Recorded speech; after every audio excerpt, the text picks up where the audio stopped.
کچھ دن پہلے ایک خاتون سے دوپہر کو ملاقات ہوئی جو جسم فروش تھی۔ رات کو جو کہ وہ روزی کمانے میں مصروف ہوتی ہیں، اس وجہ سے دن میں ملاقات کرنی پڑی۔ ویسے بھی ایک مسلمان کو یہ زیب نہیں دیتا کہ وہ کسی کی روزی کمانے کے وقت اس کو مشکل میں ڈالے۔ انہوں نے بہت عزت کے ساتھ ڈرائنگ روم میں بٹھایا۔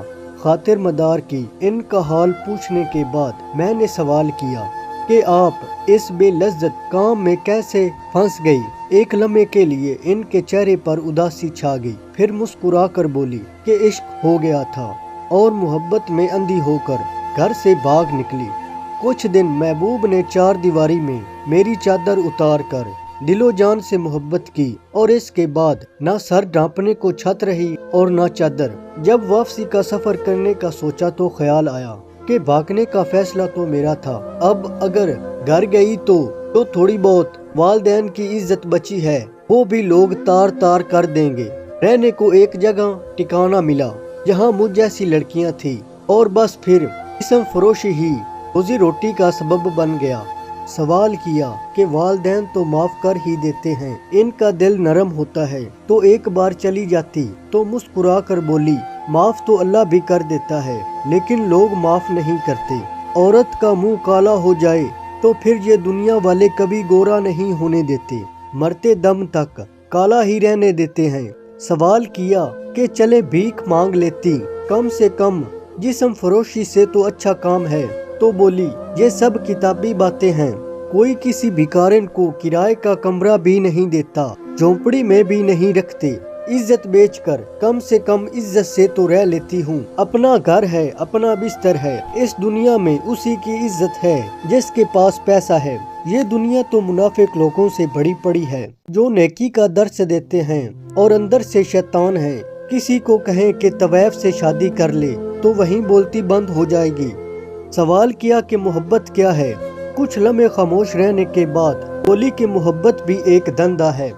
مرد اپنی رقم انویسٹ کرتا ہے اور پھر محبوبہ کے جسم سے کھیل کر سود سمیت واپس لیتا ہے۔ اب وہ عورت اپنے محبوب کے رحم و کرم پر ہوتی ہے، مرضی ہے شادی کر لے اور مرضی ہے چھوڑ دے۔ جو لوگ سچ میں محبت کرتے ہیں وہ نکاح کا راستہ اختیار کرتے ہیں۔ سوال کیا کہ گناہ کرتے ہوئے تکلیف نہیں ہوتی؟ تو بولی کہ جب انسان گندگی کے ڈھیر میں رہنے لگ جائے تو پھر اسے بدبو کا احساس نہیں ہوتا، بلکہ خوشبو اس کے لیے زہر بن جاتی ہے۔ بس اپنا بھی معاملہ ایسا ہی ہے۔ سوال کیا کہ نوکری کر لیتی، کہیں شادی کر لیتی تو بھی تو گناہ سے بچی جا سکتی تھی؟ تو بولی کہ جب لوگوں کو یہ معلوم ہو جائے کہ لڑکی اکیلی ہے، اس کا کوئی نہیں، تو بھیڑیے بن جاتے ہیں۔ شادی شدہ مرد ہو یا کنوارا، سب ایک ہی صف میں کھڑے ہو جاتے ہیں۔ یہ دنیا اکیلی عورت کو جینے نہیں دیتی، لیکن درس جتنے مرضی کروا لو، ایسے ایسے نیکیوں کے درس دیں گے،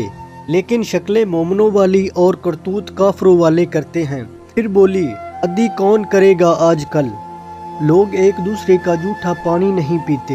آپ شادی کی بات کرتے ہیں، اب تو قبر تک یہ گناہ ساتھ ہی رہے گا۔ 5 وقت کی نماز پڑھتی ہوں، حافظ قرآن ہوں، اپنا معاملہ اللہ پر چھوڑ رکھا ہے، اس کی مرضی ہے جہنم میں ڈالے یا جنت میں ڈالے۔ خود خوشی بھی حرام ہے، جسم فروشی بھی حرام ہے، مرنے کی ہمت نہیں تھی تو اس لیے یہ کام کر رہی ہوں۔